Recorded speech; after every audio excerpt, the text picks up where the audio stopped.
What's something a teacher did at school that you're still mad about? When I was in 5th grade and my little sister was in 2nd grade, she wanted to pick some apple blossoms for her teacher. When she presented the little bouquet to her teacher, the teacher flipped out, lectured her for 10 minutes about why she shouldn't go on people's lawns to pick flowers, then threw the blossoms away in front of her. My sister was devastated, and I found her on the playground, crying. The apple blossoms were from our apple tree, in our front yard. First and last time I have ever yelled at a teacher. Totally worth the office referral. Why is it that they would assume immediately that it was from someone else's tree? Dumbus. Because that teacher is a cunt. I learned years later that my 6th grade teacher's husband was gay and they went through a long divorce. She was still a cunt. I went to a high school that had a uniform. We were supposed to have our shirts tucked in at all times. I was walking into English class, between bells, tucking in my shirt because it came up out of my skirt while I was taking my cardigan off. My English teacher stopped me and asked, "Were you just tucking your shirt in?" I told her I was, and she promptly wrote me up for having had my shirt untucked. It was utter bullshit, and I lost total respect for her. I had shirts since years, English, until Y11. I always had to have it tucked in, and my tie correct, and everything else. They didn't care about the girls throwing wet tampons in the changing rooms. This happened when I was in Y7. Oh no, you get a bad note because your tie had less than 6 stripes showing. Yes, this was a rule. My 6th grade history teacher would clip his toenails in class. Now I have a foot phobia. My history teacher in 6th grade also used to clip his fingernails in class. Thank good that I didn't have to see his feet like you had.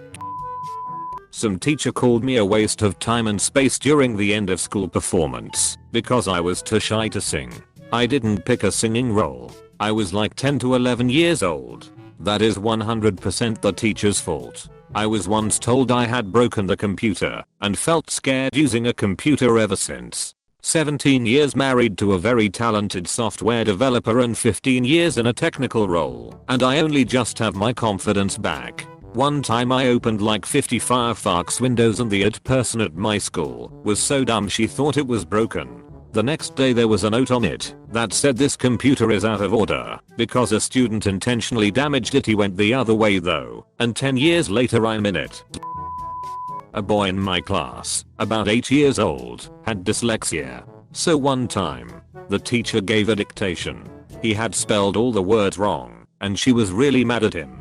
Just shouting to him in the middle of the class that he should have tried harder. He didn't do well enough, etc. He was crying, and from that moment on I really hated her. My 2nd grade teacher told me I wouldn't amount to anything and would never graduate high school because I have dyslexia. Jokes on her. I graduated top of my class at my university for both my majors. Dyslexic chiming in. I just graduated college in May. Bachelor of Science in Liberal Studies. Took me a roundabout way. Didn't graduate high school. Took adult classes in my 20s. And from there I went straight into college. Kept thinking I was gonna fail everything because my whole life I had a learning disorder hanging over my head. I made honors. So excuse me why I tell that teacher fuck off. A learning disorder doesn't mean shit. But boy can the label scare you. As a dyslexic with an MA from a top uni, I can say there's nothing better than absolutely bossing it despite the learning difficulty. Well done mate. They thought I was doing coke in class at the age of 14.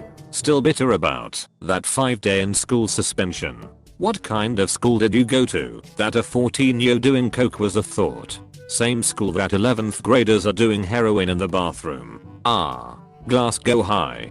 I live right next to a Glasgow High. It's a rough school tbh. In about 1966, when I was 6Y/0 our class was making some sort of valentines with multiple folds on which we were supposed to write little Valentine's Day messages. The teacher was wandering between the desks while scanning our projects. At one point I guess I had written on the wrong side of one of the folds. So she stopped at my desk, grabbed my hand, and slammed it down forcefully on the desktop. It hurt and was very embarrassing.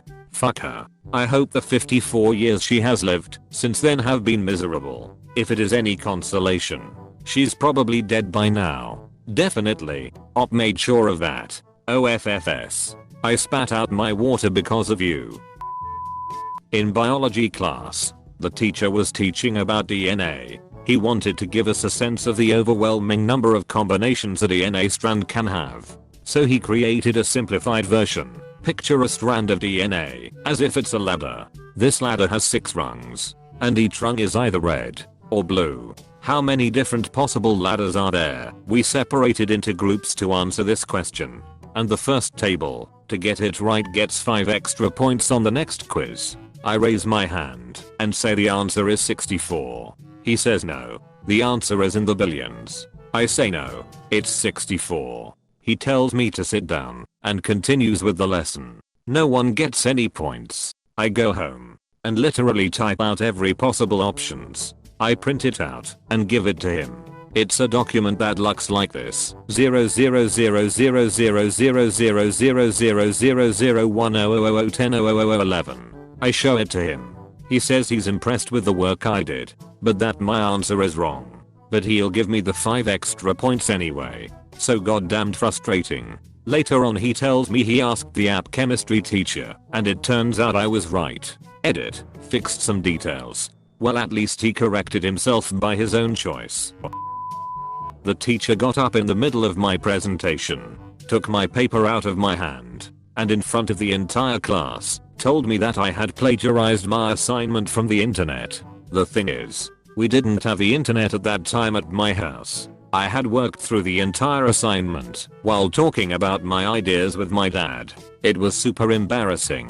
Made me feel better to learn that the next day my dad went into class and yelled at the teacher in the staff room in front of all his peers. I didn't have a problem with that teacher after that. Some teachers have a hard time accepting that some children who are articulate or smarter than they are.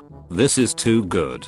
Must have cheated is their default setting. When I was in 7th and 8th grade we were required to write a paper and make a display for our state history fair based on a topic of our choosing, so long as it was relevant to our state's history. In addition to the typical letter grade, papers and projects were reviewed by judges to be compared at a regional and then, if chosen at regional, state level. I don't remember if there was any monetary reward or if you just got a ribbon or something, but either way it was kind of a big deal.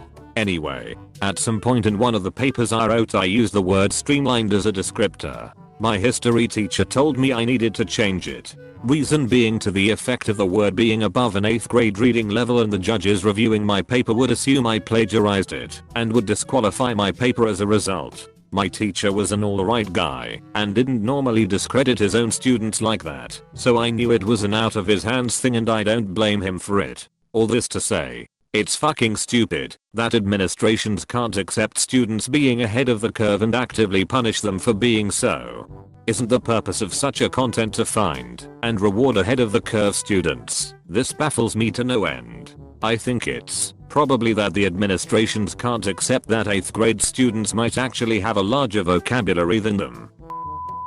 Little me was obsessed with 2 things: dinosaurs until I saw Jurassic Park, and space. I was obsessed. In 3rd grade we had an assignment where we had to talk about orbits. I wrote examples like the moon orbits the earth orbits the sun, and the sun orbits the Milky Way.